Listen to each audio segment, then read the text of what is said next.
Ayos yan ah. Yung saging ginawa mo ah. Ano ginagawa ko? Ginawa mo. Yan. Hindi mo ako gumawa ng saging na to. Hindi ako nagawa niyan. Di ba magsasaka ka? Ikaw gumawa niyan, dinamay mo pa eh. Bakit wala namang masama sa pagiging magsasaka? Eh kung wala kami, wala kang kinakain ngayon. At kung wala kami magsasaka, mamamatay ang industriya ng agrikultura. Alam mo ba yun? Alam ko yun, magsasaka kaya tatay ko. Pati ba ako pinapagalitan, hindi naman kita minamaliit eh. Hindi.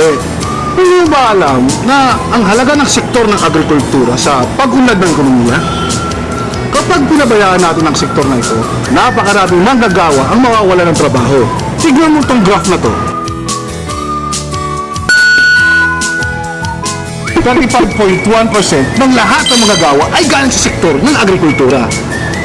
Kaya dapat, bigyan din ng higit na pansin, lalong-lalo ng magsasaka at mangingisda. Dapat lang talaga. Buti na lang, sa PDP, at talagang pinapalaga ng sektor ng agrikultura dahil alam ng PDP na malaki ang maitutulong nito sa pag-unlad ng ating ekonomiya. Uy, alam mo ba? Alam ko ba? Alam mo ba? Gusto ng PDP na sa loob ng 6 na taon ay magkaroon tayo ng sapat na supply na ligtas at sustansya na pagkain. Yun.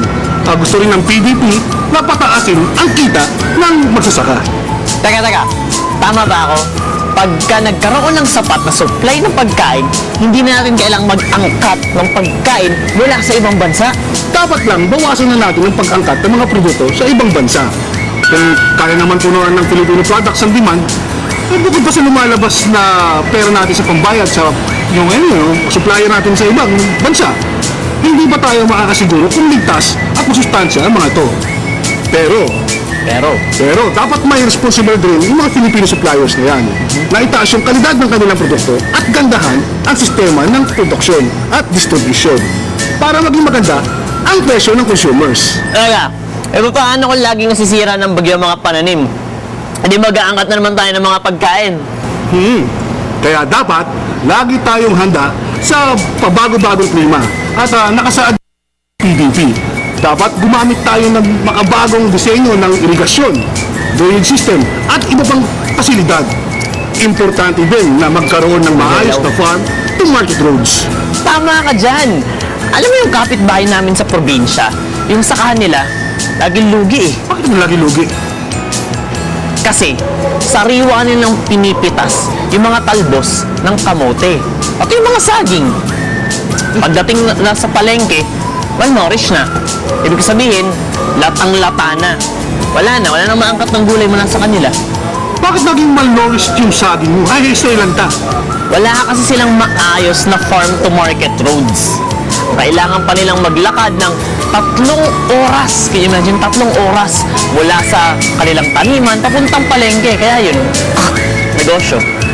Maiba ko, bakit napakaraming magsasaka na nagmamarcha dito sa Maynila? Wala man sakahan dito eh. Alam mo na humihingi sila ng pagbabago. Marami kasi sa kanila sa pagsasaka na ibinuhos ang buong buhay. Yung masama pa doon, hindi pa pala sa kanila ang mga lupang nasaka. Pero ang alam ko kasi, may ginagawang hakbang yung Pangulo natin tungkol dyan eh. Tingnan mo to. Sinasayos na po ang sistema upang mapabilis ang pagpapatupad ng reformang agraryo. Ginagawa ng pamahalaan ng lahat ng hakbang upang may pamahagi sa ating magsasaka ang mga lupaing diniligaan at pinagyaman ng kanilang pawis. Yun naman pala eh. Dapat lang talaga bigyan ng higit na pansin ang sektor ng agrikultura. Lalong-lalo na magsasaka.